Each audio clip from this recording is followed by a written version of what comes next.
O cérebro humano, uma das últimas grandes fronteiras. O cérebro é o dispositivo mais complicado que existe no universo. Aprendemos mais sobre ele nos últimos 5 anos do que nos últimos 5.000 anos. Nos últimos anos, saímos da Idade da Pedra. Pela primeira vez, podemos ver o que acontece no cérebro durante o sexo. Sabemos que o sexo acontece no cérebro, então algo muito forte deve ocorrer. O que torna alguns cérebros maus. Eu fiz uma lista. Limpar o quarto, parar de sair com mulheres, parar de matar. E existe mesmo a percepção extrasensorial. A tecnologia, finalmente, está desvendando os segredos do cérebro e explicando o comportamento humano. 3, 2, 1, até mais! Uhul! Ela ajuda especialistas a desenvolver novos métodos e máquinas para aumentar o poder do cérebro e revela o potencial ainda não explorado que todos temos em nossa mente.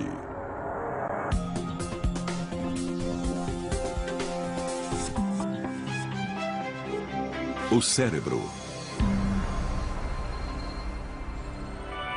O cérebro controla todos os aspectos da vida dos seres humanos.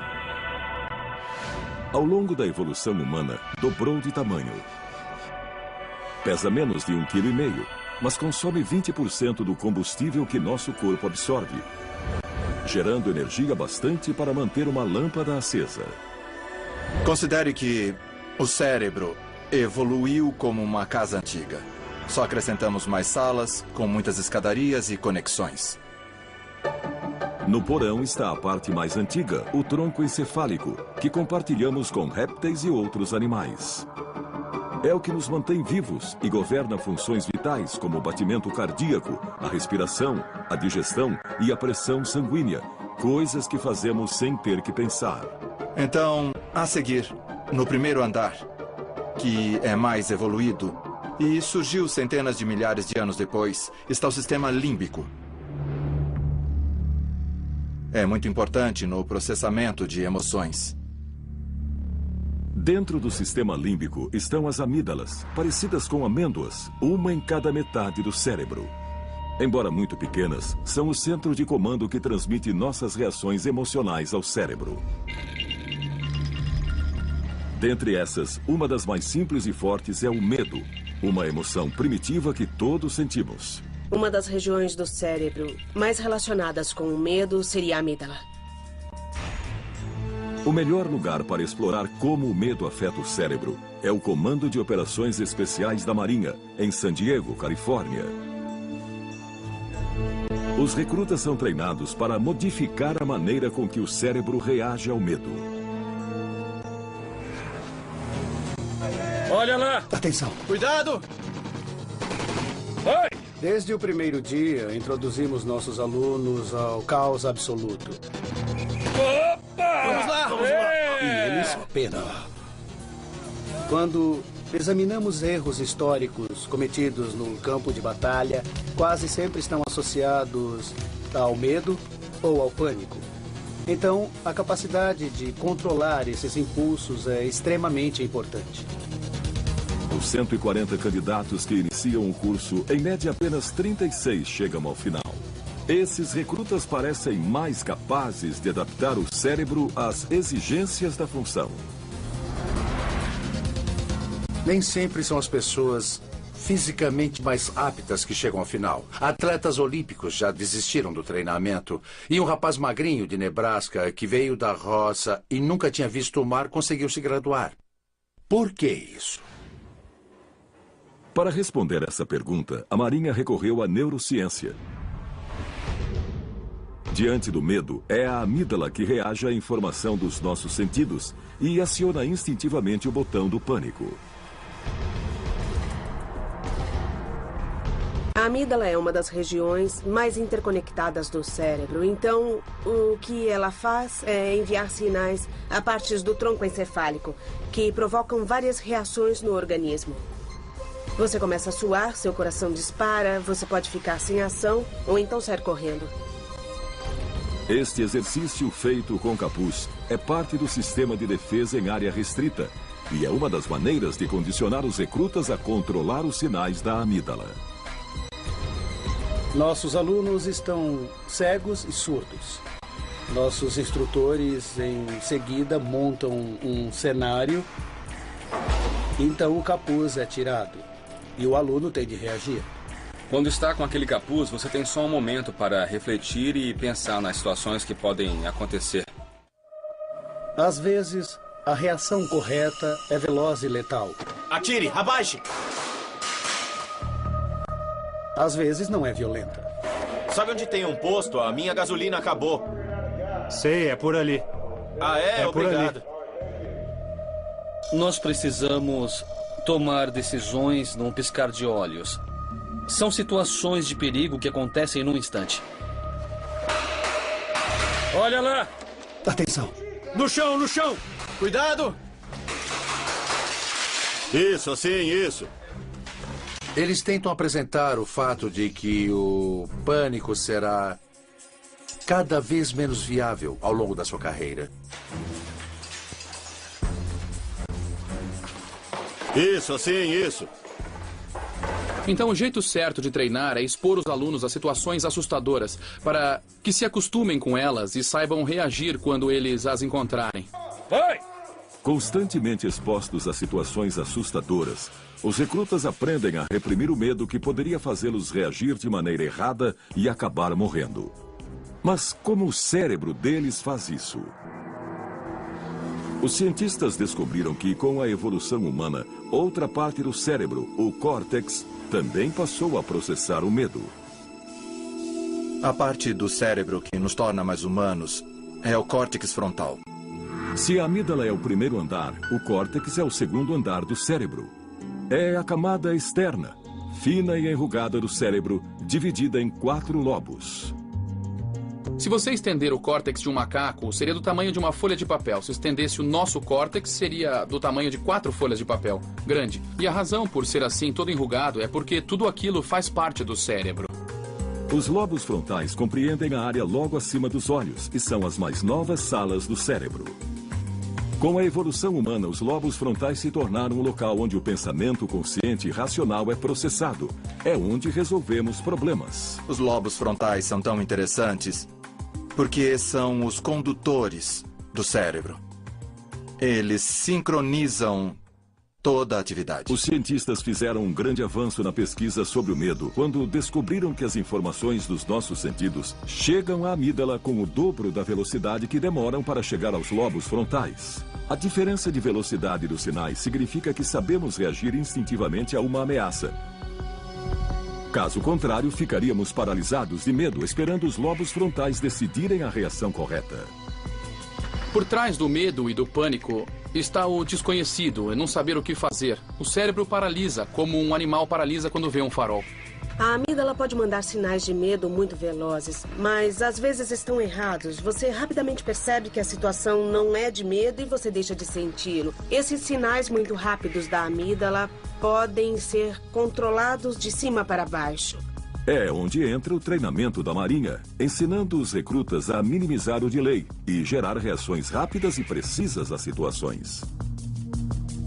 Mãos ao alto. Vai, você também. Atenção. Cuidado. Vai, vai.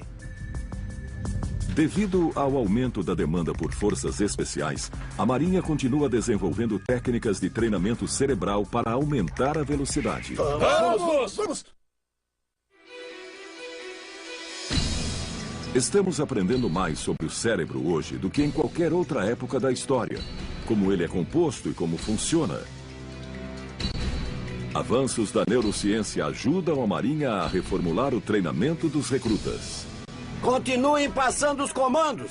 Exercícios especiais podem melhorar as reações do cérebro em situações perigosas de combate. Vamos! Cuidado! Mas os candidatos precisam de algo mais para controlar um super medo, como o de se afogar. A evolução teria pré-programado nosso cérebro para temer situações debaixo d'água. Por isso, é quase impossível controlar o forte impulso de emergir e respirar. E por isso, os recrutas penam tanto para passar no teste de competência subaquática.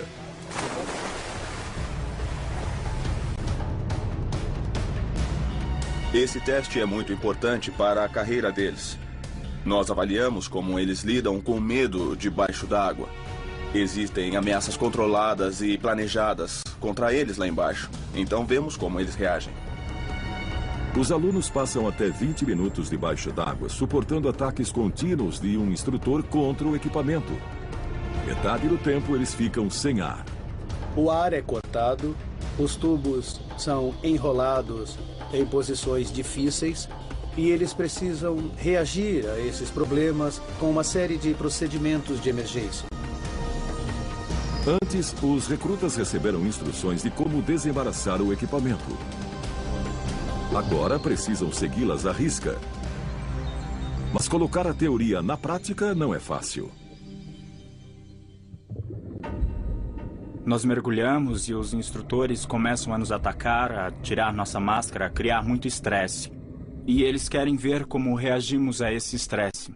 Quando o recruta começa a ficar sem ar, sua amígdala cerebral aciona o pânico que o impele a emergir. Os lobos frontais precisam vencer essa batalha para que ele continue em controle. É um desafio. Você tem que prender a respiração por mais tempo que o normal. Os instrutores nos levam até o limite para ver como reagimos. Assim que o candidato desata uma série de nós, o instrutor volta a atacá-lo. O estresse aumenta e eles querem ver como você reage. Você vai subir para respirar? Ou vai usar o pouco ar que tem para resolver os problemas e fazer o necessário para passar no teste? Mais recrutas falham nesta etapa do treinamento do que em qualquer outra. A Marinha procurou saber o que se passa na cabeça dos candidatos. Quase nada é mais assustador do que não conseguir respirar. Isso gera um enorme estresse. Uma grande liberação de hormônios torna o controle racional mais difícil. Em condições normais, o cérebro se comunica com o corpo usando minúsculos sinais elétricos. O cérebro envia impulsos elétricos de suas células nervosas a outras e que se deslocam a mais de 400 km por hora. É um modo de o cérebro mandar o corpo fazer algo. Mas em condições extremas, o cérebro libera hormônios químicos. A parte do cérebro que percebe o medo, a amígdala, provoca uma reação em cadeia que libera os hormônios adrenalina e cortisol na corrente sanguínea. Esses hormônios agem como uma equipe da SWAT, preparando o corpo para a ação. Aceleram a respiração, o batimento cardíaco e a pressão sanguínea. Os sentidos ficam mais alertas, a memória mais aguçada e o corpo menos sensível à dor. Mas mesmo nesse estado de alerta extremo, o teste da piscina é difícil demais para muitos alunos.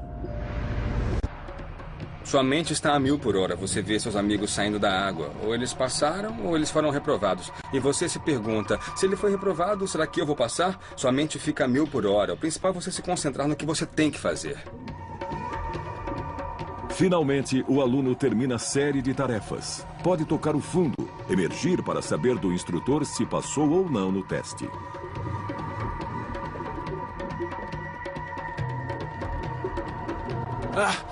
Eu estou bem. Poucos candidatos passam na primeira vez. Podem fazer 4 tentativas e a cada uma, a tensão aumenta. Geralmente, o candidato não passa por causa do pânico, por perder o controle debaixo d'água. Para alguns alunos, esse é o fim. Eles são excluídos do treinamento por mau desempenho. A Marinha queria ajudar os bons candidatos que tinham potencial para vencer esta etapa crucial do treinamento. Isso! Vai! Muito bem! Após consultar especialistas, eles criaram um revolucionário programa de resistência mental. Uma série de técnicas para aumentar a capacidade de controlar o medo, mesmo nas situações mais extremas. Precisam se preparar para quando estiverem lá. A dor e o frio vão maltratar vocês, mas precisam continuar. As técnicas em que estamos interessados são 4. Fixação de metas, ensaio mental, conversa interna e controle da excitação. Fixação de metas. Os cientistas acham que a fixação de metas auxilia os lobos frontais. Sendo os supervisores do cérebro, os lobos frontais são responsáveis pelo raciocínio e planejamento. Concentrar-se em metas específicas permite que o cérebro estruture o caos e mantenha a amígdala, o centro emocional do cérebro, em controle.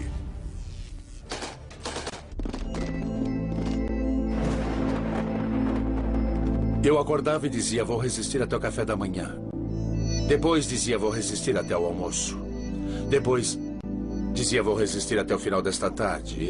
Eu precisava dividir o dia em etapas. A segunda técnica, ensaio ou visualização mental, implica pensar continuamente numa atividade, para que seja mais natural quando for realmente executá-la.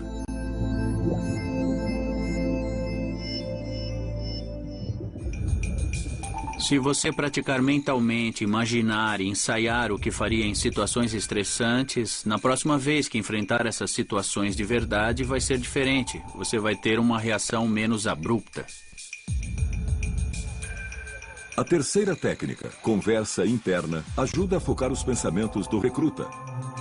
Em média, as pessoas falam consigo mesmo a um ritmo de 300 a 1000 palavras por minuto. Se essas palavras forem positivas em vez de negativas, posso em vez de não posso, ajudarão a suprimir o sinal de medo enviado pela amígdala. Os lobos frontais estão sempre ligados, então é muito fácil pensar em algo difícil, algo ruim, como vou fracassar, o que estou fazendo aqui, não treinei bastante. O que fazemos é tentar substituir pensamentos ruins por pensamentos bons.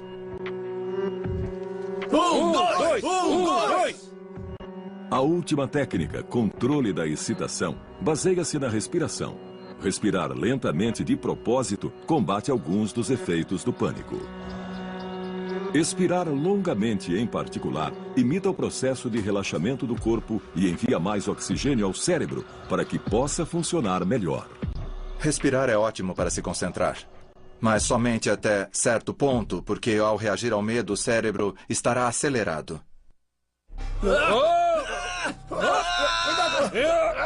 Sozinho, o controle da excitação não adianta. A amígdala envia um sinal tão forte que é difícil suprimi-lo se ainda estamos com medo. Mas combinar as 4 técnicas aumentou o índice de aprovações de candidatos de 1/4 para 1/3. A ideia de superar limites não é nova, mas essa é uma prova de que é possível treinar o cérebro e que a ciência descobriu como fazê-lo.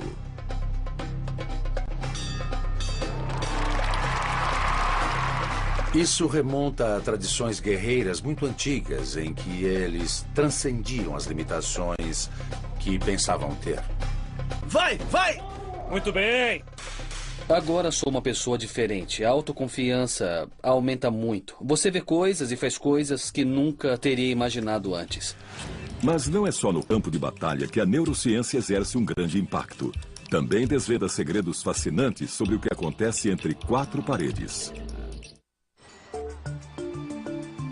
O cérebro desenvolveu o medo para nos afastar do perigo, mas também nos equipou com um forte impulso sexual para garantir a sobrevivência da espécie.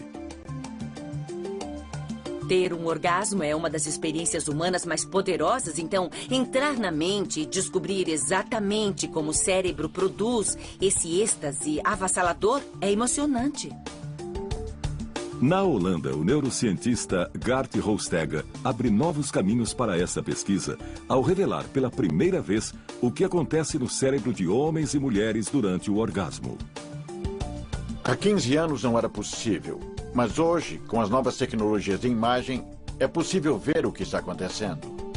Para isso, ele precisa de casais voluntários. O homem ou a mulher recebe um traçador radioativo de oxigênio e é estimulado pelo cônjuge até chegar ao orgasmo. Enquanto isso, apoiam a cabeça num aparelho de tomografia por emissão de pósitrons. O aparelho mede apenas o fluxo sanguíneo. Mede o sangue que vai para diferentes partes do cérebro. O cérebro possui quilômetros de vasos sanguíneos. Quando as células nervosas disparam, precisam de muito sangue rico em energia e oxigênio. Caso contrário, precisam de muito pouco. Vemos quais as regiões do cérebro que participam da ejaculação e do orgasmo. Além da óbvia dificuldade dos voluntários em atingir o orgasmo num laboratório, também há um limite de tempo. O traçador de oxigênio tem meia-vida de apenas 2 minutos. Acho que seria difícil ter um orgasmo nessas circunstâncias, em qualquer uma delas. No mundo todo, a maior parte da nossa vida sexual é privada, ao contrário de quase todos os outros animais. Felizmente, 11 homens e 13 mulheres conseguiram se manter dentro desse limite. E o que esse experimento inovador revelou foi uma espantosa diferença entre o cérebro feminino e o masculino durante o sexo. O resultado foi surpreendente. Examinando o cérebro masculino durante a ejaculação ou o orgasmo, vemos diversas partes ativadas. Durante o orgasmo masculino, o sangue jorra para o alto do tronco encefálico. Além de ser uma das partes mais antigas do cérebro humano, é a área que controla a liberação de dopamina pelo cérebro. A dopamina é um tipo de hormônio chamado neurotransmissor. Os cientistas sabem que a dopamina gera sensações muito fortes que associamos ao prazer. Ficou claro que a dopamina é liberada um pouco antes de estímulos tais como comida, sexo ou drogas. Então ela não é uma substância do prazer, e sim da expectativa. Então você recebe um fluxo de dopamina. A dopamina é a mesma substância que entra em ação quando a pessoa consome cocaína ou outros estimulantes. Então, é uma experiência avassaladora de êxtase e energia. O experimento mostrou que nos homens, o sangue se afasta de áreas do cérebro associadas à ansiedade. Mas outras áreas permanecem ativas. No homem, as amígdalas e outras regiões associadas à ansiedade e ao medo são desativadas. Não surpreende que outras partes do cérebro sejam desativadas e você não sinta ansiedade nem medo, você não pensa em nada a não ser no orgasmo. O Dr. Hostech descobriu que a experiência das mulheres é semelhante à dos homens. Mas o que surpreendeu é que várias áreas do cérebro feminino são desativadas durante o orgasmo. A desativação foi a descoberta mais importante. Nas mulheres, houve uma enorme desativação de todos os centros do cérebro associados à ansiedade, medo e prontidão. Aparentemente, elas se deixam levar. As mulheres podem até perder os sentidos durante o orgasmo, mas os homens não. Segundo os especialistas, essa diferença pode remontar à pré-história, quando éramos uma sociedade de caça e coleta. Isso pode ter um propósito evolucionário. Durante milênios, fizemos sexo nas savanas da África com animais perigosos por perto. Alguém precisava estar desperto para correr ou defender o grupo. E é lógico que os homens faziam isso, portanto, o cérebro feminino tende a apagar mais que o masculino. Em testes futuros, o Dr. Hostech pretende ampliar o tempo de observação do que acontece com o cérebro durante o sexo. Quer descobrir por que a sensação de euforia induzida pela dopamina passa tão rápido depois do orgasmo. Acho que haverá grandes diferenças entre homens e mulheres antes, durante ou após o orgasmo. Qual é exatamente essa diferença no cérebro? É o que eu quero saber. Além do sexo, a dopamina colabora para estimular o cérebro em vários tipos de atividades. Inclusive em algo que parece o oposto do sexo, que em vez de promover a vida, a põe em perigo.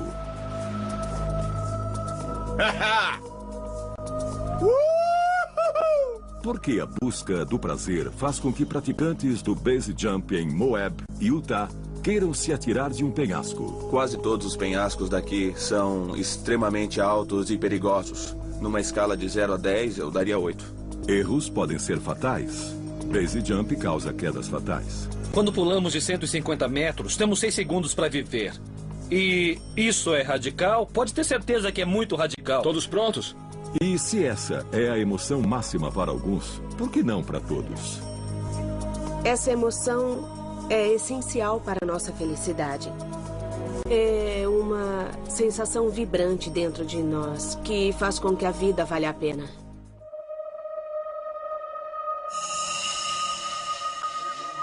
Segundo os cientistas, quando o praticante pensa em saltar, seu cérebro começa a liberar dopamina.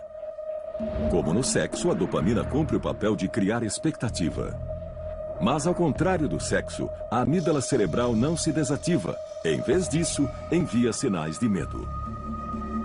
Antes do salto, fico tremendo e nervoso. Minhas mãos começam a suar e 1000 coisas passam pela minha cabeça. O nosso preparo mental é o seguinte: e se os paraquedas por um acaso abrir ao contrário, ou se um dos botões der algum tipo de problema? Mesmo que eles estejam concentrados no salto em si, podem não perceber que o efeito da dopamina está presente durante todo o processo. Checou os anéis? Chequei sim. Ótimo. Nenhum está torto? Krista Christensen é uma novata no base jump. Eu tô me sentindo agitada, o meu coração tá batendo mais rápido, porque aquela checagem significa que tá chegando a hora. 3, 2, 1 e até mais. Ai, eu tô tão nervosa. É diferente de tudo que eu já fiz na minha vida, principalmente porque eu tenho medo de altura. Krista está nervosa porque sua amígdala, onde reside o medo de altura, está acionando o pânico diante de uma queda de 120 metros. Ai, tá bom. Uma pessoa não pode ficar mais fisiologicamente excitada. O sistema de estresse está toda, a adrenalina está sendo liberada, o que acelera o coração, hormônios estão sendo liberados, hormônios do estresse, como o cortisol, neurotransmissores, como a dopamina, estão sendo liberados devido à expectativa da euforia. Mas, ao mesmo tempo, os lobos frontais de Krista entram em ação, fazendo com que questione o que está fazendo. O medo, o prazer, os riscos potenciais, todos esses sinais contraditórios são transformados em ação no estriado, que fica no meio do cérebro. O estriado funciona como um comutador. É a parte do cérebro que tem a concentração mais densa de receptores de dopamina. Quando a onda de dopamina chega ao estriado de Krista, sua motivação por prazer combate os outros impulsos. Mas será o bastante para fazê-la saltar? Dentro do cérebro de uma novata em base jump, uma batalha se desenrola enquanto ela toma uma decisão perigosa. Será que Krista arriscará tudo por prazer? Nessa linha? Tá bom. Tá bom.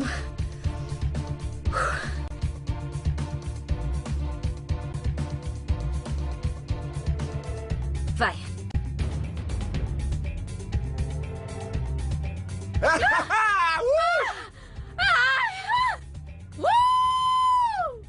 A decisão de saltar significa que a recompensa esperada venceu a batalha entre o desfecho bom e o desfecho potencialmente ruim. Se fosse o contrário, eles se afastariam do penhasco e acabou. Foi incrível demais. Eu quero subir e saltar de novo. Eu vou dobrar o paraquedas.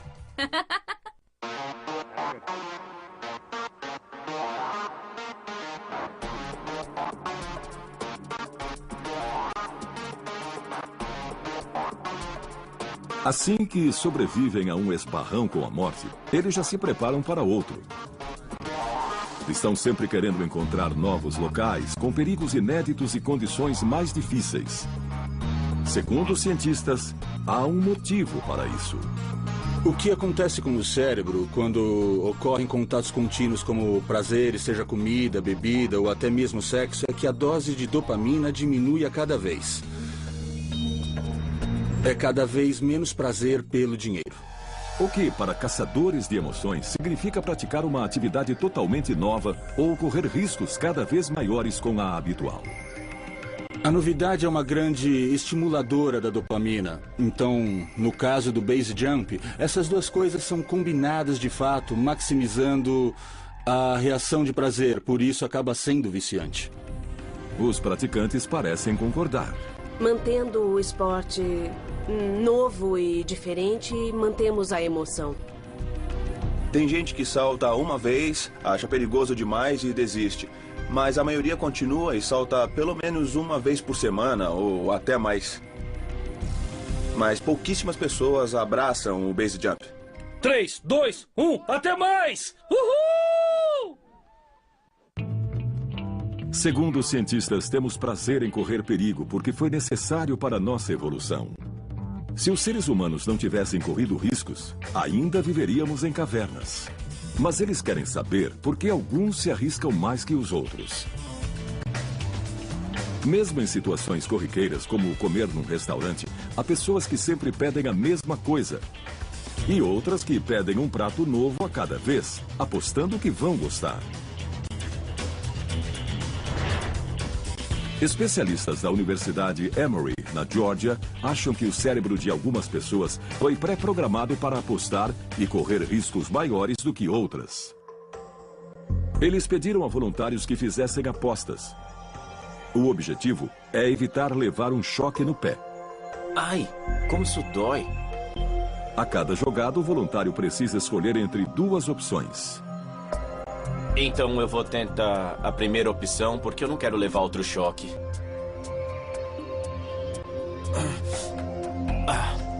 Eu levei outro choque. Quando o teste é feito num aparelho de tomografia, o Dr. Greg Burns monitora a atividade cerebral para ver quanta dopamina é liberada antes de cada decisão. Estamos vendo traços que provavelmente são códigos genéticos. As pessoas têm a tendência biológica de liberar mais ou menos dopamina em resposta ao risco. E seus experimentos sugerem que as pessoas são coerentes ao tomar decisões. Ele até mesmo criou um programa de computador capaz de prever que opções as pessoas escolherão antes que o façam. Podemos fazer um modelo da reação cerebral às diferentes apostas. Chamamos de digital neural. Colocamos num algoritmo computacional e prevemos com alto grau de exatidão o que escolherão. Mesmo diferentes, parece que as pessoas possuem uma digital na tomada de decisões. Mas, segundo o Dr. Byrne, estamos longe de prever decisões complicadas. Uma coisa boa da neurociência é que, quanto mais nos aprofundamos na tomada de decisões, mais questões vêm à tona. Uma das questões que os cientistas estão estudando é como determinadas personalidades tomam decisões morais.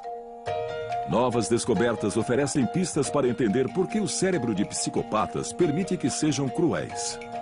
Todos fazemos algo errado de vez em quando. Na maioria das vezes, quando fazemos algo errado, nós não só sabemos como sentimos. Nós nos sentimos mal, sentimos culpa ou remorso. E essa é a sensação que impede que a maioria volte a fazer algo errado no futuro. Mas o que acontece quando alguém não sente culpa ou remorso? E nenhum conflito em sua mente os impede de cometer, repetir e até apreciar atos que, para nós, são de um horror indizível. Homens como Ted Bundy, que matou pelo menos 35 mulheres. Jeffrey Dahmer, que torturou 17 homens e meninos até a morte. E Joel Rifkin, que espancou e estrangulou 17 mulheres. Os cientistas estudam esses arquétipos vivos do mal. Digamos que foi Ted Bundy quem me motivou a ingressar nessa carreira. Ted Bundy morou na minha rua. Na minha infância, eu ouvia histórias sobre tudo que ele fizera. Todos ficavam perplexos. Surpreso? Não sei, não sabia o que esperar. Eu nunca fui pra cadeia, nunca fui preso. Combinei as duas coisas que eu mais queria entender. Como o cérebro funciona em pessoas normais e em criminosos, em psicopatas. As pesquisas sugerem que uma pessoa em cada 100 é psicopata. A maioria não é do tipo violento. Ainda mais raros são os que se tornam assassinos em série. Mas todos têm traços em comum. Ted Bundy exemplifica quase todas as características de um psicopata. Era muito falante e superficial, muito charmoso. Persuadia muita gente. Chegou a se casar na prisão mais tarde. Ninguém imaginava que ele fosse capaz de matar a sangue frio. Segundo o Dr. Kent Kill, a principal característica do psicopata é a falta de consciência. Ele dizia, não entendo por que tanto alvoroço por causa disso. Bundy e Dahmer morreram. Mas Joel Rifkin continua vivo e atrás das grades no norte de Nova York. Você sentiu culpa depois desses homicídios? Não, na verdade não. Depois de um homicídio ou dois, eu me senti mal, mas não culpado de verdade. Eu teria que me importar, mas não me importei. Isso é que é triste. Queremos entender por que não conseguem perceber que estão praticando esses horrores e prejudicando os outros.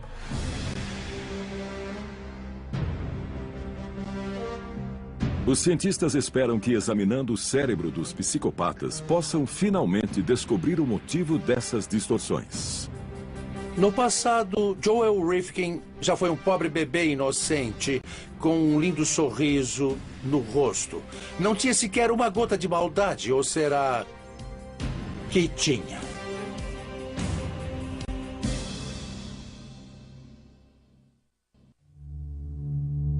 O que torna alguns cérebros maléficos? A resposta pode estar em experimentos inovadores realizados nas prisões do Novo México. Os cientistas estimam que 1 em cada 20 detentos tenha um distúrbio de personalidade que pode ser psicopata. Então, o que não faltam são casos para a pesquisa do Dr. Kiel. Ele pretende desenvolver novos tratamentos, mas para isso, ele precisa descobrir qual a diferença desses cérebros. A meta ideal é ajudar a reduzir o impacto dessa doença, não só sobre o indivíduo, mas sobre a sociedade. Primeiro, ele entrevista os prisioneiros para identificar os que possuem tendências psicopatas. Vamos conversar sobre vários aspectos da sua vida. Vamos começar falando da escola, do seu trabalho, da sua família, das suas atividades criminais e de coisas que você fez. Os psicopatas têm traços comportamentais muito parecidos. Teve problemas na infância? O tempo todo. Eles têm temperamento impulsivo e nômade e mudam de um lugar para outro, de uma relação para outra. São sexualmente promíscuos e tendem a arranjar confusão. O tempo todo.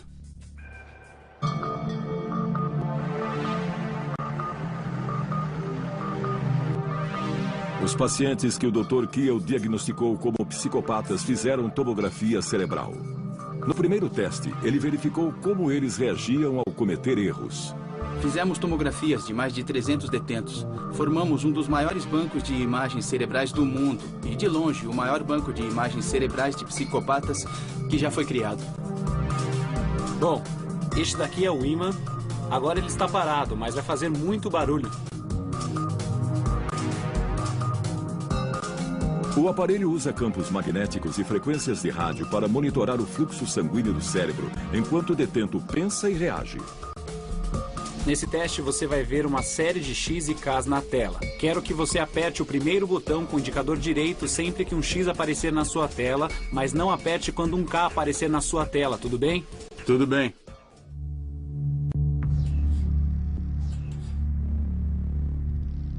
As duas letras aparecem tão rápido que é quase impossível para qualquer um acertar. É muito difícil. As pessoas cometem muitos erros, apertam botões na hora errada. Queremos saber como o cérebro deles reage a um erro e como se recupera desse erro. A atividade cerebral durante esse teste indica que os psicopatas não se importam tanto quanto os indivíduos normais quando cometem um erro. Mas isso não significa que não sejam inteligentes. O QI do assassino em série Joe Rifkin, por exemplo, é 128, o mesmo de apenas 3% da população. O mais espantoso é que têm inteligência acima da média em comparação ao resto da população carcerária, mas são muito esquentados e impulsivos, manipuladores e ardilosos. Eu já fui parado pela polícia com corpos no carro. Eu mentia e escapava da situação.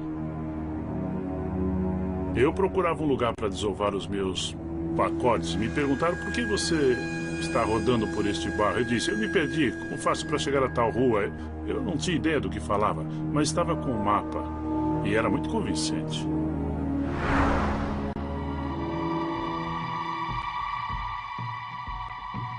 No segundo teste, os detentos do Novo México tiveram de apontar fotos que fossem imorais. Um delito moral é quando uma ação ou uma atitude é considerada errada. Você deve decidir com base em seu próprio sistema de valores morais e não no que acha que a sociedade considera errado. Está me entendendo? Estou. Tudo bem. Tentamos entender como os detentos processam informações com valor moral. Diferentes sistemas cerebrais decidem se algo é uma violação moral ou não. E se esses sistemas se desenvolveram normalmente nos detentos psicopatas. Essa pesquisa pioneira comprova uma hipótese cogitada há anos, que os psicopatas têm capacidade reduzida de raciocinar. Os cientistas descobriram que os lobos frontais, a parte mais recente do cérebro, e a amígdala, uma das regiões mais primitivas do cérebro, não se comunicam direito. E num estudo recente, o Dr. Adrian Raine descobriu que o cérebro dos psicopatas é fisicamente diferente. Conseguiu provar pela primeira vez que a amígdala deles é cerca de 17% menor que da maioria. É mais uma peça crucial do enigma de por que os psicopatas não temem cometer atos cruéis. Os psicopatas sabem que é errado matar. E por que matam? Porque eles não têm a noção do que é moral. Eu nunca cravaria uma faca em você porque eu mesmo sentiria, experimentaria a dor, sinto empatia, posso me colocar no seu lugar. Assassinos como Joel Rifkin não sentem. Ele matou as prostitutas porque não se importava com o sofrimento de ser estrangulado. O que você sentia quando as estrangulava? Eu ficava muito concentrado no que fazia.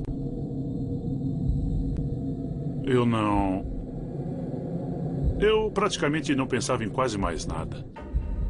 Rifkin cometeu tantos assassinatos que acabou sendo preso. Mas e quanto aos outros psicopatas, os não violentos? Por que não terminam na cadeia? O Dr. Raine pesquisou a diferença no cérebro dos psicopatas de colarinho branco, que não pensam duas vezes antes de extorquir as economias de uma família.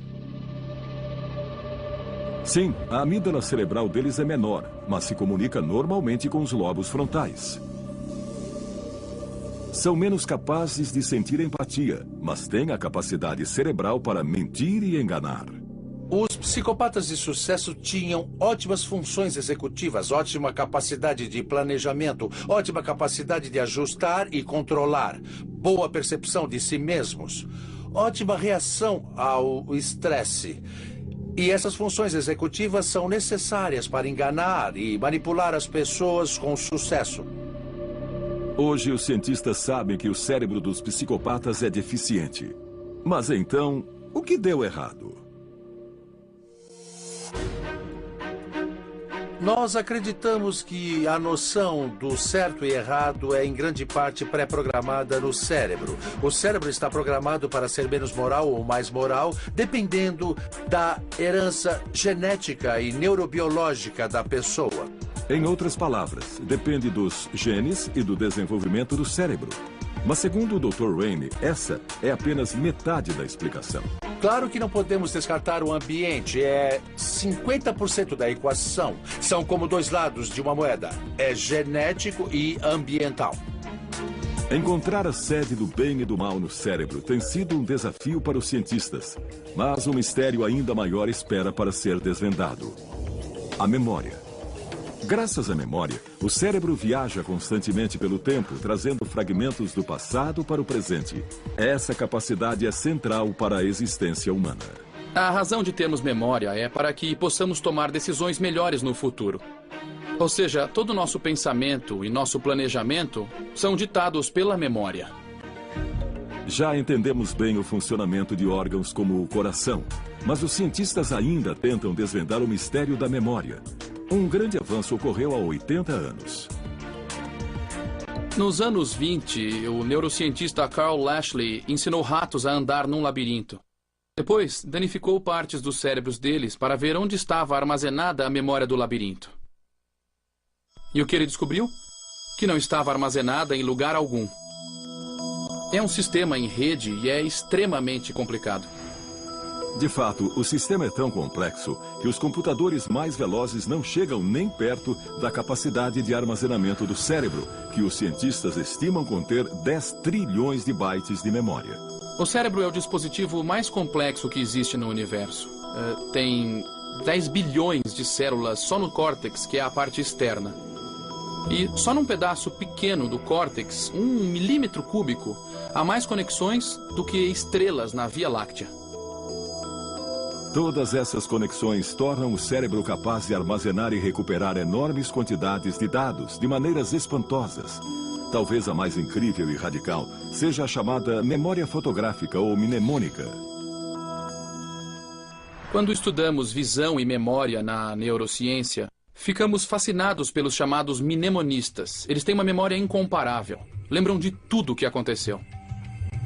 O artista britânico Stephen Wiltshire tem essa extraordinária capacidade. É capaz de lembrar de paisagens urbanas complexas e de reproduzi-las em detalhes. Para criar mais uma obra, ele subiu ao topo da Tower Bridge para ter uma visão de Londres. Ele só precisa de poucos minutos, já que sua memória visual da cena nunca se apagará. Eu fico aqui olhando os prédios e os arranha-céus. Eu gosto de ficar uns 20 minutos e depois desenhar de memória. Para entender como é prodigioso o dom de Stephen, vamos lembrar como a visão funciona. A visão é processada no fundo do cérebro, nos lobos occipitais ou córtex visual. Os dois olhos fornecem um campo de visão de 200 graus. São capazes de detectar 2.300 milhões de tons diferentes de cor. E, segundo os especialistas, enviam 72 gigabytes de informação por segundo para o cérebro, o equivalente a 18.000 faixas num iPod. Em sua galeria, Stephen começa a desenhar o que viu. Ele utiliza várias áreas do seu cérebro. Seus lobos parietais, em particular, agem para controlar sua manipulação do espaço e a coordenação mão-olho. A comparação com a paisagem revela a precisão sobrenatural do desenho. Em pouco mais de 1 hora, ele recriou o panorama. A obra será vendida por $4.000.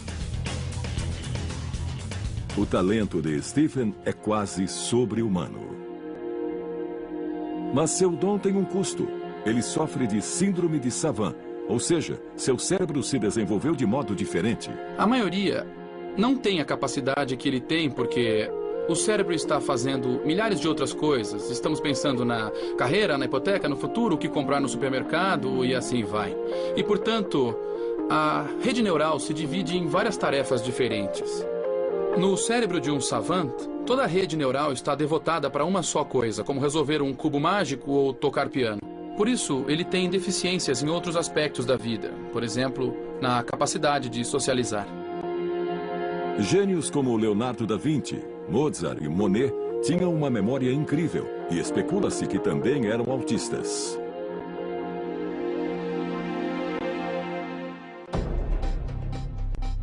Enquanto alguns cérebros se lembram de quase tudo que vem, outros não conseguem se lembrar de quase nada. Eu nunca vi essa porcaria. Este é Clive Warren, o homem com o pior caso de amnésia do mundo. O que fazíamos antes de sentar no banco? Não faço ideia.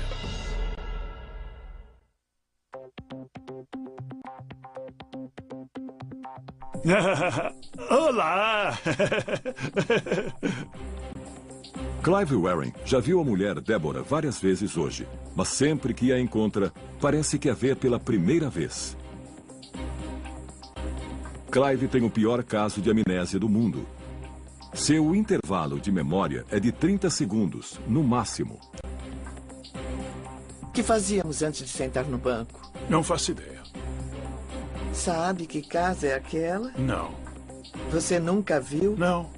Ele me disse que é como o estado entre acordar e dormir, aquele estágio intermediário, quando ainda não sabemos onde estamos.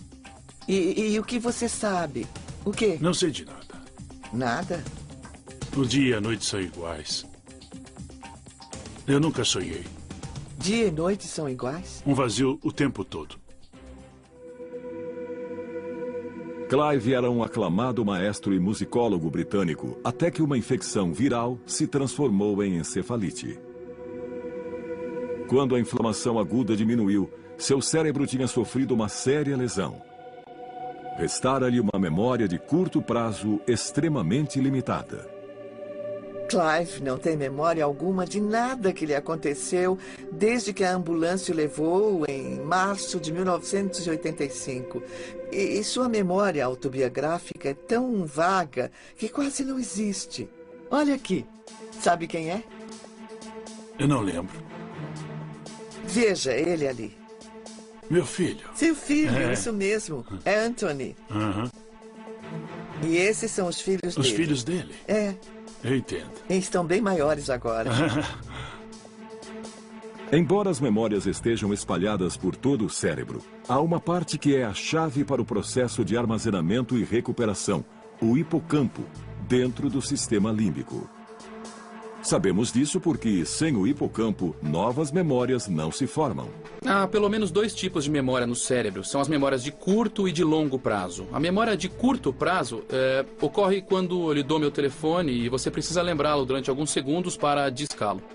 A memória de longo prazo envolve coisas como sua infância, onde você estudou, o que fez hoje. Elas integram a memória de longo prazo. Mas o Clive tem uma memória de curto prazo bastante limitada. Ele não consegue passar do curto prazo para o longo prazo. Não é capaz de cimentar a atividade de curto prazo em algo na estrutura física do seu cérebro.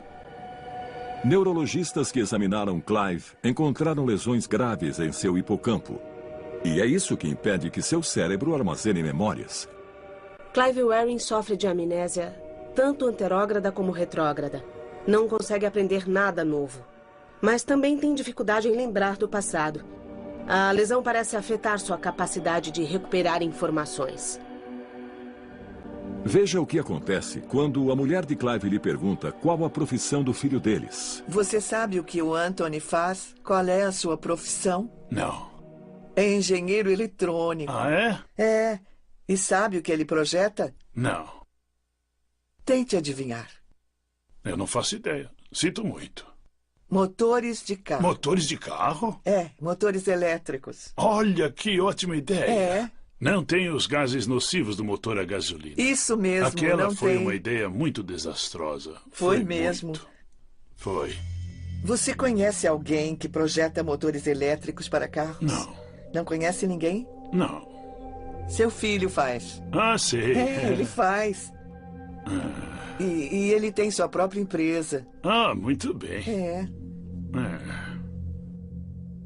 Você sabe o que ele... Você lembra o que ele faz na vida? Não, ainda estava na escola a última vez que eu me lembro.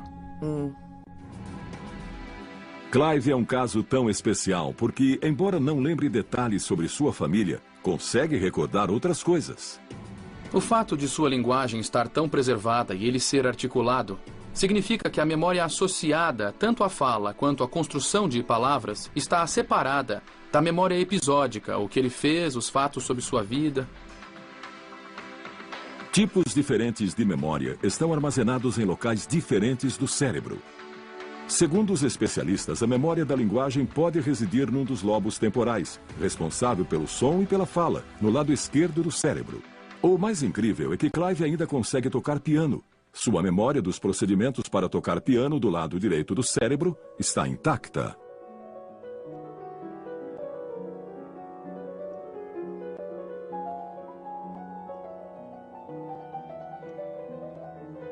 Quando toca piano, Clive encontra um contínuo, encontra um impulso que o transporta através do tempo. Esse é um grande exemplo de como os diferentes tipos de memória estão separados. Sabe em que mês estamos? Não. Abril. Abril? Abril, o mês Seu é abril. aniversário é mês que vem. Hoje Clive parece animado, mas nem sempre foi assim. Eu nunca vi essa porcaria. Use a sua inteligência. Esse era Clive em 1988, 3 anos depois da lesão, quando estava impaciente e frustrado. Nos primeiros 10 anos, Clive viveu num mundo em que dizia as mesmas coisas sem parar. Devido à sua ansiedade, ao medo, ao horror da sua situação. Ele queria anotar cada momento de que tinha consciência. A compulsão era tanta que ele escrevia na mesa, na parede, em qualquer superfície disponível. Quem acha que escreveu? Não sei. Acho que nem os médicos. Deve ter sido Não, você. não fui eu. Quer me ouvir? Quando eu digo não, é não. As páginas do seu diário estão cheias de exclamações e palavras riscadas. Mas com o passar do tempo, sua raiva se aplacou. Ele começou a mudar depois de cerca de 14 ou 15 anos. Começou a lembrar de coisas por mais tempo. Seu humor mudou. Débora atribui essa mudança à sua fé e suas orações. Os cientistas têm outras explicações. Sabemos que o cérebro muda fisicamente. E isso se chama plasticidade. Está sempre reescrevendo seu circuito elétrico. O cérebro das crianças é extremamente plástico. Por isso, crianças aprendem línguas e a tocar instrumentos com tanta facilidade. Agora estamos descobrindo que o cérebro adulto é muito mais plástico do que pensávamos. Então, quando uma pessoa sofre lesão cerebral, outras partes do cérebro podem mudar e assumir as funções faltantes. Este ano, Débora achou que Clive não precisaria mais de seu diário. Quando ele olhava os dias, semanas e meses anteriores e via que escrever apenas a mesma coisa várias vezes, ele ficava angustiado e resolvemos afastar o diário e ver se ele sentia sua falta. Para surpresa de todos, após escrever no diário todos os dias durante 23 anos, Clive não o pediu de volta. A necessidade compulsiva de registrar cada momento de consciência havia passado. Os cientistas aprenderam muito sobre a memória estudando Clive, mas também adquiriram dados valiosos sobre outras funções cerebrais que contribuem para a identidade de uma pessoa.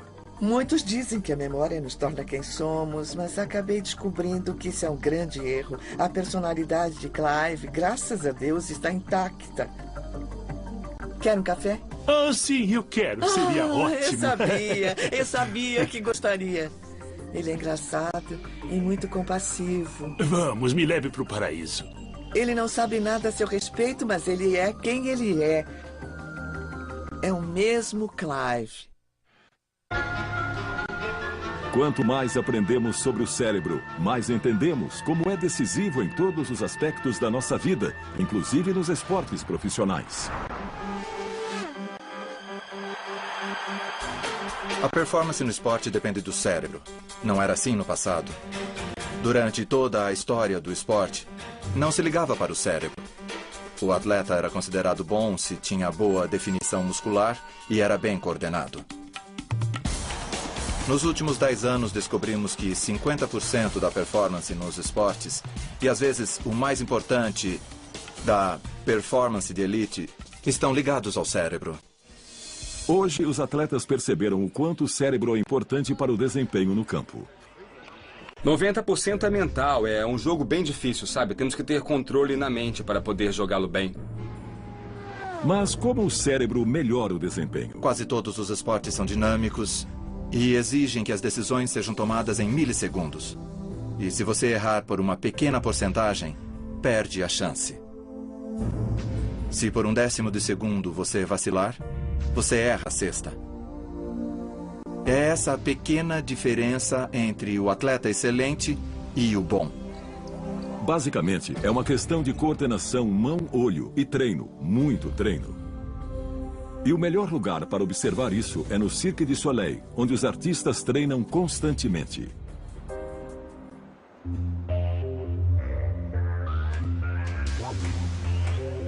Usamos os lobos frontais para aprender como executar uma atividade, mas a área do cérebro que mais se beneficia com o treino é o cerebelo, no fundo do cérebro. O cérebro é como uma casa antiga, com novos cômodos acrescidos lentamente com o tempo. O tronco encefálico é o porão, porque evoluiu primeiro. Em seguida veio o cerebelo. É uma parte antiga do cérebro situada no primeiro andar depois do porão. É quase totalmente responsável pelo movimento, a complicada sequência de movimentos. O cerebelo envia sinais a 100 bilhões de células nervosas do corpo, que por sua vez dizem aos músculos o que queremos que façam. O lobo frontal monitora a atividade, mas na maior parte do tempo se afasta e permite que o cerebelo e o resto do cérebro se envolvam com esse comportamento que foi treinado tantas vezes. Os cientistas acham que os lobos frontais simplesmente não conseguem acompanhar o processamento de informações necessário para desempenhar uma tarefa de alto nível. Por isso, o cerebelo assume com sua memória de procedimento a mesma que Clive Rearing usa para tocar piano. A ideia é que você pode ir até um arquivo e pegar uma memória motora que você já praticou. E hoje se sabe por que a prática leva à perfeição. Quanto mais treinamos, mais o cerebelo sabe exatamente que nervos e músculos acionar a cada vez. Na psicologia do esporte, calcula-se que é preciso 10.000 horas de prática contínua para chegar a um alto nível de habilidade. Níveis tão altos de habilidade podem fazer com que o músculo adquira uma memória que guia uma sequência de contrações e distensões. Mas o cérebro continua essencial. Com lesão cerebral, não haverá muita atividade. É claro que é preciso um corpo intacto, que a fisiologia funcione. No basquete é bom ser alto. No hipismo é melhor ser baixo. Mas o cérebro de todos esses atletas precisa estar sincronizado com a atividade atlética. Mas além do treino e do biotipo adequado, é preciso que o cérebro desempenhe outra função vital nos esportes. Imagine um halterofilista tentando erguer um peso extraordinário. Precisa ter os músculos muito desenvolvidos. Enquanto os soldados da Marinha usam uma técnica de respiração para se acalmar, os atletas precisam variar o nível de estímulo. Os cientistas esportivos chamam esse processo de modulação da excitação. Vemos a modulação da excitação como um botão de volume do cérebro. Mais uma vez, é a amígdala cerebral no sistema límbico que controla a resposta emocional. Nesse caso, ela nos estimula a competir. Quando o cérebro estava evoluindo, era assim que o homem se preparava para caçar. Mas a amígdala precisa ser acionada. Um modo simples de fazer isso é com estímulos sensórios, como palmas e gritos de torcidas. Você pode controlar isso externamente, com barulhos altos, dando um tapa em alguém. Por quê? Porque esses mecanismos sensórios atingem o primeiro andar do cérebro. Então, muitas vezes nos esportes, as pessoas usam isso intuitivamente. Gritam alto, isso, vai, vai, vai. Essa foi incrível! Os atletas precisam se posicionar quando o jogo começa. Estão num nível alto de excitação. Porque o basquete é um esporte de contato. Precisam empurrar. Precisam lutar pelos rebotes. É quase uma guerra simulada. É isso aí! Muito bom! É, muito bom! É isso aí! É! Quando o nível de excitação está alto e é preciso baixar, e isso é tão difícil quanto elevá-lo, talvez até mais difícil. Aê! Demais, hein? De repente o jogo para, e eles vão para os lances livres. O jogador precisa se acalmar e se concentrar em poucos segundos. Dentro do cérebro do atleta, os lobos frontais precisam suprimir rapidamente a reação da amígdala para acalmar as emoções, relaxar o corpo e baixar o batimento cardíaco para que ele tenha mais chances de acertar a cesta. Isso é difícil porque o corpo pode estar estimulado demais ou os lobos frontais podem estar distraídos por pensamentos nervosos, como o medo do fracasso. Se esses pensamentos forem muito fortes, podem voltar ao sistema límbico e acionar o sentimento de medo. Isso tornaria extremamente difícil se concentrar para desempenhar uma ação complicada. É uma situação chamada de ansiedade de desempenho.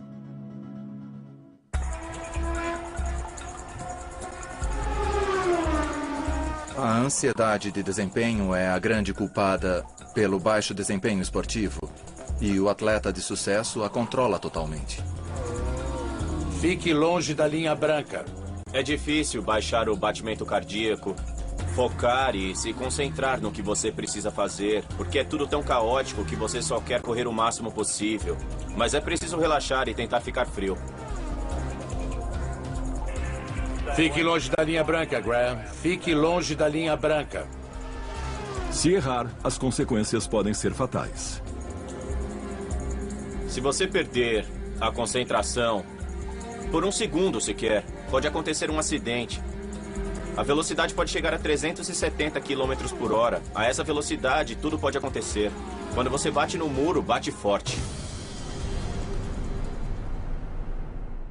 Poucos esportes evidenciam a ansiedade do desempenho como o golfe.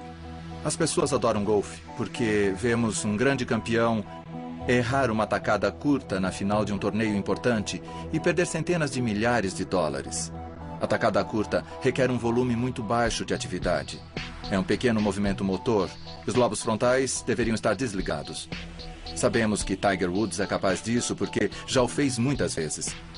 Mas por que seu cérebro é capaz de colocar a bola no buraco?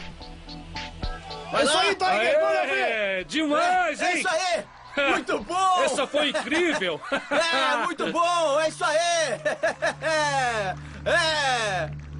Descobrimos que o cérebro pode ajudar alguém tanto a vencer numa atividade esportiva como a fracassar. E achamos que Tiger Woods encontrou um jeito de vencer quase sempre graças à sua capacidade de modular o seu funcionamento cerebral. Os cientistas não podem monitorar o cérebro de Tiger Woods em ação. Ele teria de ficar imóvel, o que tornaria jogar golfe impossível. Por isso, eles precisam usar o poder de observação. Como ele pisca muito pouco durante as tacadas, achamos que sua ansiedade é muito baixa. Porque piscar os olhos está relacionado à ansiedade. Ele fica muito relaxado, num estado quase sonolento, adormecido, mas com concentração suficiente para realizar a tarefa.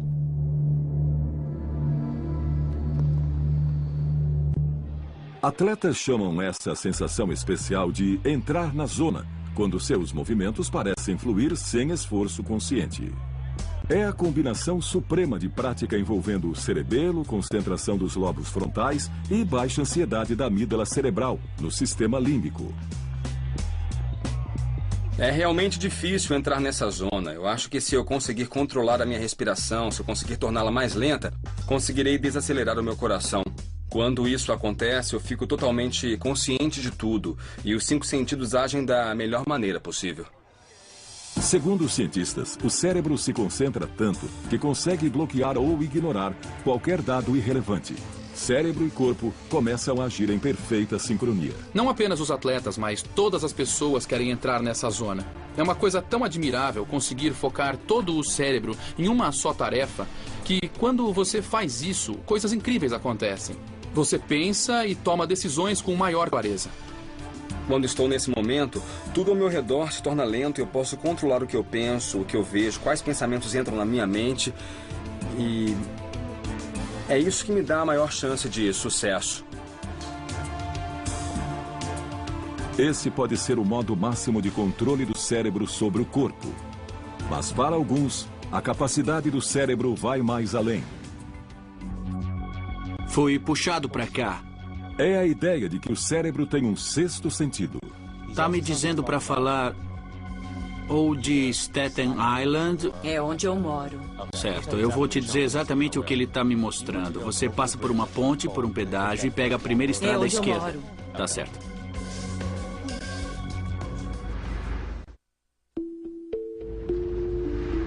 Os 5 sentidos são os portais entre o cérebro e o mundo externo. Recebemos sinais da nossa pele, olhos, nariz, língua e ouvidos. As diferentes áreas do cérebro interpretam essas informações como toque, visão, olfato, paladar e audição. Mas e se existisse um 6º sentido que nos permitisse entrar no cérebro de outras pessoas, prever acontecimentos ou transmitir mensagens dos mortos? Embora 1 em cada 4 americanos digam que acreditam em percepção extrasensorial, são poucos os cientistas que aceitam essa possibilidade. O Dr. Dean Radin pesquisa fenômenos mediúnicos no Instituto de Ciências Noéticas, no norte da Califórnia.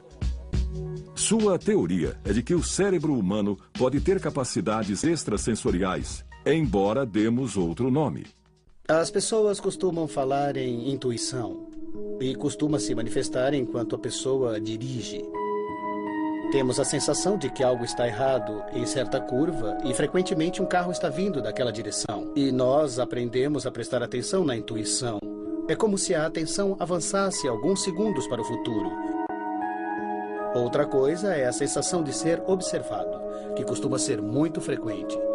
Mulheres costumam sentir que um homem está olhando para elas. Existe também a telepatia telefônica. Sem olhar para o identificador de chamadas, muitos ouvem o telefone tocar e sabem imediatamente quem é.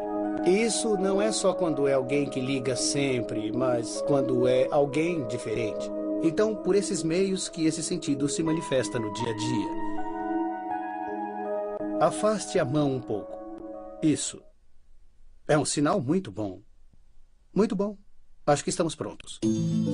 O Dr. Radin testou mais de 300 voluntários em salas com proteção eletromagnética. Ele lhes mostrou uma série de imagens e mediu suas reações. Apresentamos em sequência aleatória imagens calmas ou turbulentas e outras imagens intercaladas. As imagens mais emotivas provocaram uma reação mais forte. Mesmo escolhendo os indivíduos aleatoriamente, o Dr. Radin constatou que todos reagiam adequadamente antes de verem a imagem. Pareciam saber antecipadamente que tipo de imagem veriam, mas o grau de capacidade mediúnica parecia variar. Nem todos conseguem jogar golfe tão bem quanto Tiger Woods, mas todos conseguem jogar um pouco. O que vemos no laboratório é que todos adivinham um pouco. E às vezes encontramos o equivalente a um Tiger Woods. Alguém está dizendo que foi enterrado com chiclete. Alguém disse isso. Enterrou alguém com chiclete? Por favor, no microfone. O sucesso do médium John Edwards na televisão sugere que ele está na categoria Tiger Woods. Na história da ciência, já erramos muitas vezes. Achávamos que a Terra fosse plana, estávamos errados. Pensávamos que o Sol girava em torno da Terra, estávamos errados. Achávamos que os objetos físicos fossem sólidos e estáticos, sabemos que estávamos errados. Então, meu ponto de partida, quando alguém diz que é um médium ou um curandeiro, eu sempre digo que não sei, talvez seja, talvez não. Mostre-me os dados, estou aberto. Você colocou alguns chicletes? Ele e sua antiga secretária mascavam o mesmo tipo de chiclete e colocamos no caixão com ele. 2 chicletes? Eu acho que era uma embalagem individual.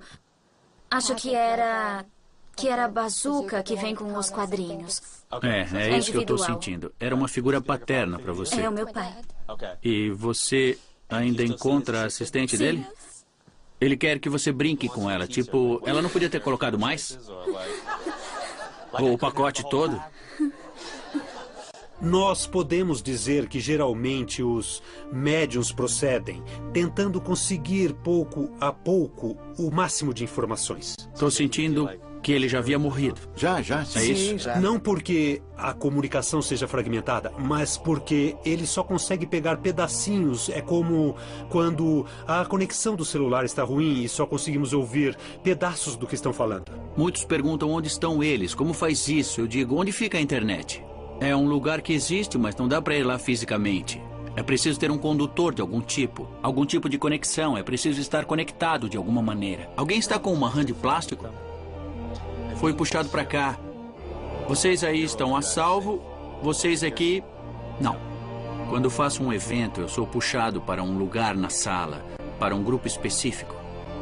Meu sobrinho pediu de Natal uma rã de brinquedo e então o pai dele faleceu. O pai dele faleceu antes do Natal? Sim. Quando eu ouço algo, não ouço com os ouvidos. Parece que vem de fora de mim, mas é como se eu ouvisse. Não. John foi um dos muitos médiuns que concordou em passar por testes científicos na Universidade do Arizona. Você vai vestir uma touca com 19 eletrodos. Fiz 3 experimentos com o John Edward, um mais controlado do que o outro. No mais controlado de todos, os médiuns e os voluntários foram submetidos a eletroencefalogramas e eletrocardiogramas. Um dos modos de resolver a questão de se o médium está lendo a mente do consultante ou está lendo a mente do falecido é registrar a atividade cerebral e também a cardíaca, o coração e o cérebro, do médium. E, simultaneamente, a atividade cerebral e cardíaca do consultante. O médium não encontra com o voluntário e ficam separados por uma divisória. John e os outros médiums precisam obter informações sobre o parente falecido do voluntário. Vou dizer o que estou vendo, ouvindo e sentindo e pedirei que confirme simplesmente dizendo sim ou não. Tá bom. Bom, eles estão pedindo que eu fale sobre uma figura masculina ao seu lado. Pode ser seu marido ou um irmão que partiu. Está entendendo? Estou sim. Na verdade, são 2, são 3. Eu sentei com algumas pessoas e não consegui ouvir nada. Sabe, eu não ouvi absolutamente nada. Eles quiseram saber o porquê. Eu disse, eu não sei, talvez seja eu não sei. Então eu tirei 0 nessa. Às vezes, John consegue informações corretas. Ou o consultante acha que ele estava errado e depois vê que estava certo. Ou o consultante não sabe a resposta, precisa entrar em contato com amigos e parentes e então descobre que ele estava correto. E vimos isso no experimento também. O índice de acertos de John variou entre 80% e 90%. E os aparelhos mostraram que suas ondas cerebrais e seu coração não estavam acompanhando os dos voluntários. Descobrimos que o coração de John, na verdade, saía de sincronia com o do voluntário, o que significava que sua atenção estava em outra parte. Querem que eu fale de um cachorro que tem o nome de um cantor? Eu não sei o se... meu cachorro Jagger. Jagger? É. E ele tá precisando de um banho. É, ele tá cheirando meio mal mesmo. Com base nos experimentos científicos que realizei com John, eu cheguei claramente à conclusão que John é um verdadeiro médium. Os chamados experimentos com o além continuam muito controvertidos entre a comunidade científica, em parte porque levantam mais perguntas do que as respondem. No momento, do ponto de vista científico, não sabemos como médiums verdadeiros como John Edward fazem o que fazem. A hipótese de trabalho que usamos no laboratório é a de que todos nós temos energia. Essa energia continua como a luz de estrelas distantes. E no caso de John e outros médiums, o cérebro e a consciência funcionam como uma antena e um receptor. O que eles fazem é aprender como captar os sinais que estão presentes, manter o ruído baixo e então receber esses sinais sutis. O conceito de que a realidade é um tecido conectado, do qual fazemos parte por estarmos aqui, é semelhante a algo como a força de Guerra nas Estrelas. Obi-Wan, algumas vezes, sente de repente uma perturbação na força quando um planeta explode. De certo modo, percebe ondas pelo espaço e tempo e consegue senti-las diretamente. O fenômeno chamado percepção extrasensorial provavelmente opera de modo semelhante. A física tem um nome para essa conexão à distância. Chama-se entrelaçamento quântico. No momento, é só uma teoria que está sendo aplicada a elétrons e moléculas. Os cientistas ainda não sabem se podem aplicá-la ao cérebro. Mas a descoberta que pode confirmar a percepção extrasensorial pode vir antes que imaginamos. É muito difícil prever quando essas coisas acontecerão. Eu diria talvez 20 anos. Algum momento entre amanhã e 20 anos. E se pudéssemos turbinar o cérebro usando máquinas? E dar o próximo salto evolucionário numa só geração ao invés de em muitas? Inovação radical é a meta de programas financiados pela semi-secreta Agência de Projetos de Pesquisas Avançadas de Defesa, ou DARPA. A missão deles é ser os pensadores, ou então os cientistas visionários do Departamento de Segurança Nacional. E produziram tecnologias extraordinárias que nos parecem naturais. Além da internet, o mouse do computador e o bombardeiro stealth. Eles chamam os cientistas mais brilhantes do país e lhes pedem para fazer a ciência atual avançar 30, 40 anos. Eles dão grandes saltos. A DARPA está financiando um desses projetos na Universidade Columbia, em Nova York. Lá, os cientistas desenvolvem um programa de computador que ajuda o cérebro a processar informações visuais a incríveis velocidades. A sociedade moderna nos bombardeia com informações. Podem ser imagens da televisão, imagens da internet, no trabalho, e isso está se tornando excessivo. Precisamos saber com que imagens vale a pena perder tempo e quais podemos ignorar. A visão por computador acoplado ao córtex pretende aliar o melhor de dois mundos, a versatilidade do cérebro humano e a velocidade do computador. É difícil pedir a um sistema de visão computadorizada que encontre algo engraçado, fora do comum ou suspeito. É mais fácil para uma pessoa fazer isso. Mas os sistemas de visão computadorizada são muito rápidos. A questão é como tornar um processador visual humano mais rápido. Nesse exemplo, as imagens são de fotos aéreas de Seul, na Coreia do Sul. O analista procura heliportos. O método antigo e lento exigiria uma busca metódica por milhares de fotos individuais para marcar cada heliporto. No novo método, o analista usa uma touca de eletroencefalograma. Dezenas de eletrodos detectam a atividade cerebral elétrica logo abaixo da superfície do crânio. No processamento cerebral normal, o córtex visual extrai detalhes de uma cena. As informações são enviadas aos lobos frontais para a tomada de decisões. Depois, o córtex motor gera uma resposta, o clique de um mouse ou o movimento dos olhos. O programa, ainda um protótipo, intercepta sinais, filtra atividades cerebrais irrelevantes e foca o momento subliminar em que os olhos localizam um heliporto. Em poucos segundos, o analista consegue examinar as milhares de imagens. Embora ele possa não ter consciência disso, seu cérebro identifica com extrema precisão as poucas fotos que contêm heliportos para que possam ser marcadas depois. Essencialmente, vamos explorar os sinais envolvidos na decisão de que algo é interessante e, sem contar com a reação do indivíduo, usá-los para reordenar ou classificar os bancos de imagem para podermos aperfeiçoar a busca. Essa tecnologia que acelera a visão permite que o analista trabalhe 4 vezes mais rápido. Pode ser adaptada para ajudar pilotos de caça a tomar decisões em centésimos de segundos ou para melhorar o exame de fitas de segurança pela polícia. E há outras possibilidades, além da defesa e da inteligência. Uma interessante aplicação potencial em que há uma grande entrada de informações pode ser a bolsa de valores ou trading. Muitas vezes os corretores assimilam informações através de várias telas. Algo pode lhes chamar a atenção, mas eles não podem cuidar disso naquele momento. Então o corretor pode marcar a informação que chamou sua atenção para que possa ser processada por outra pessoa mais tarde. A pesquisa médica também pode se beneficiar com esses recursos, e equipes de propaganda podem usá-los para registrar a primeira reação das pessoas a um produto ou campanha. Uma empresa de videogame na Califórnia já está trocando o controle manual pelo poder do cérebro. Um fone de ouvido semelhante a um eletroencefalograma capta a atividade elétrica cerebral, bem como contrações dos músculos faciais. Os sinais são traduzidos para comandos na tela. Os jogadores erguem rochas e derrotam vilões não com um clique, mas com o pensamento. O potencial futuro dos assistentes de dados pessoais implantados, ou PDAs, é quase inimaginável.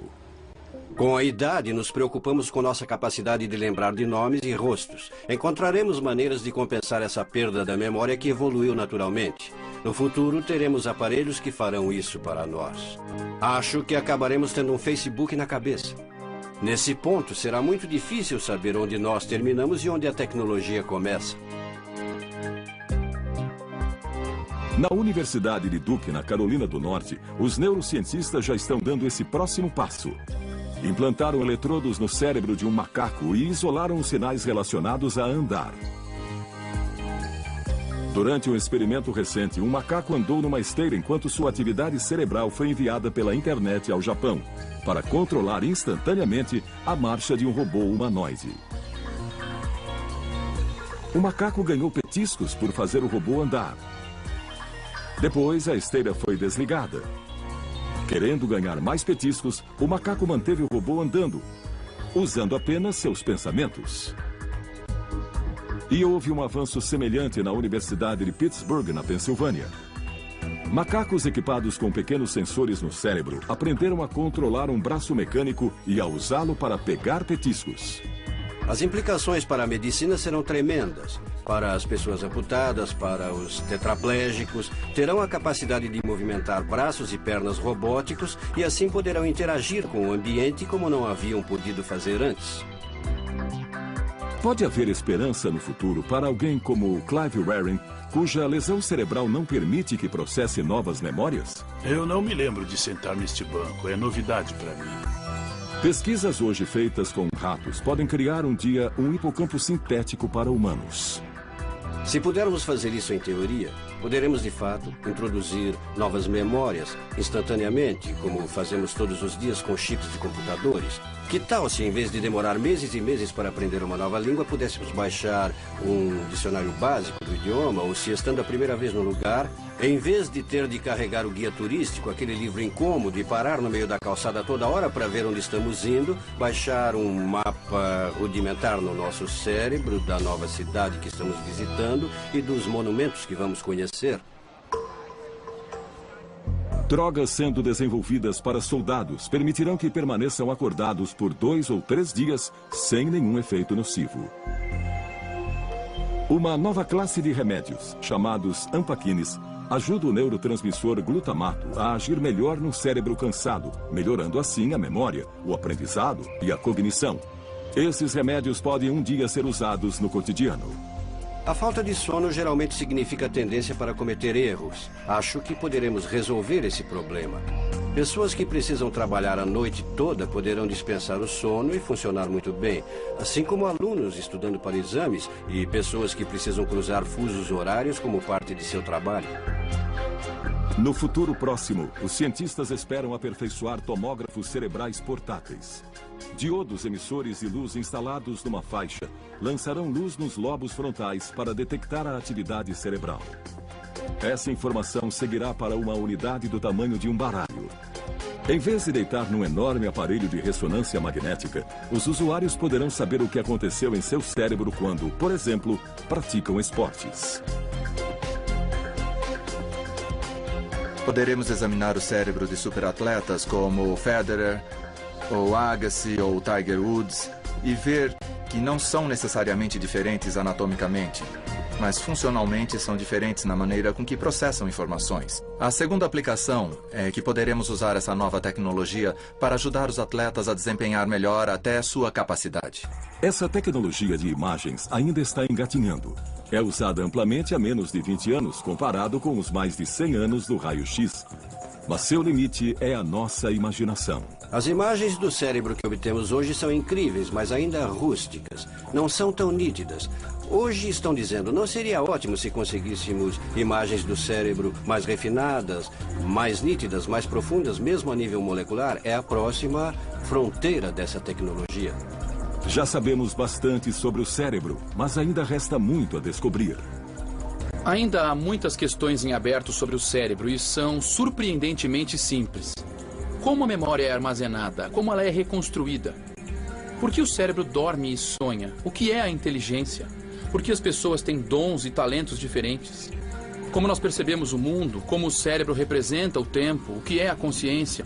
Se conseguirmos responder essas perguntas ao longo de talvez mais uma geração, o que isso significará para o cérebro? Um órgão tão complexo, mas ao mesmo tempo tão movido por instintos primitivos. Nós evoluímos num mundo muito diferente do mundo em que vivemos hoje. E agora temos de nos adaptar. Para mim, o maior mistério da neurociência hoje é como adaptar nosso cérebro para o século XXI e depois.